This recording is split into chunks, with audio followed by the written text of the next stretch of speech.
Hi guys, this video is to demonstrate my new Fire Mage Weakauras. Since there's been a lot of changes in the Legion pre-patch, I've decided to completely redo them from scratch. I'll most likely be doing Arcane and Frost ones in the future, but as of now I haven't done them. I'll also be adding artifact functionality as soon as it's available and when I'm using it. I'll keep the Weakauras updated on wago.io. You can find the link in the description below.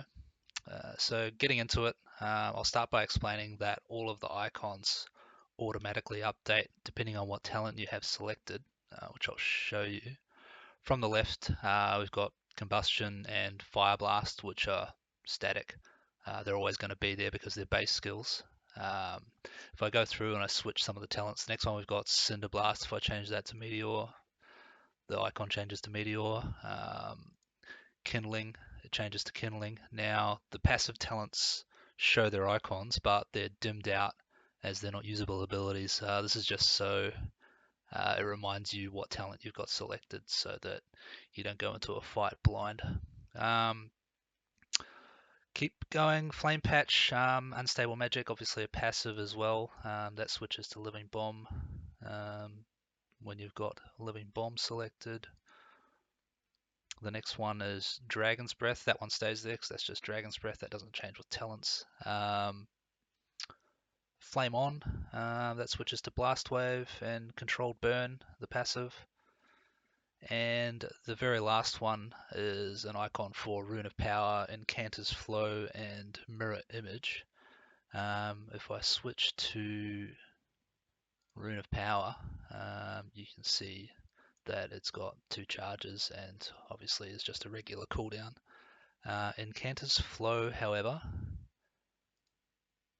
I can't do that while Rune of Power's on cooldown. Fantastic. Mirror Image is just cooldown as well. Incanter's Flow, it's going to let me do it. Now that behaves a bit differently because it's a stacking debuff, a buff on yourself rather. If you cast a spell and get into combat, you'll see that when it stacks up, the icon changes color.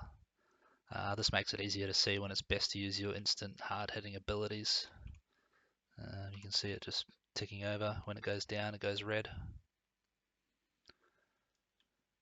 When I get out of combat, don't really need to. The 3 bars across the top are your Ice Floes charges.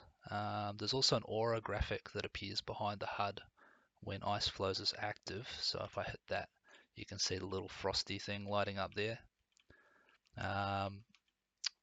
When all the charges are depleted, you can see the little cooldown going there so you know when you're going to get your next charge. When they're all depleted, you get a little recharge bar telling you when your next one's going to be available. Now the second part of this Weakaura setup contains a large icon row for major buffs and another smaller row for things like weapon procs, trinket procs, potions and things like that. If I cast my big buffs like, let's say, Combustion, you can see that coming up there as well. Lust, things like that. Ice Block. And above that, the slightly less important but still important things like your procs and your trinkets. If I pop a potion, you can see that appear at the top there as well. That applies for like your weapon procs and things as well, like that. Bleeding Hollow.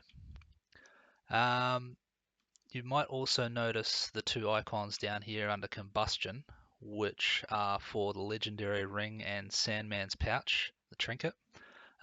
These abilities currently line up with Combustion most of the time, so I've placed them near Combustion to make them all easier to see in a little group. These will be removed in Legion once the items are obsolete, so they're just temporary for now. That'll get updated on my Weakauras. That's pretty much all there is to explain. If you've got any questions, feel free to ask below in the comments or on the Weakaura page that I've linked. And I hope you find this useful. Cheers.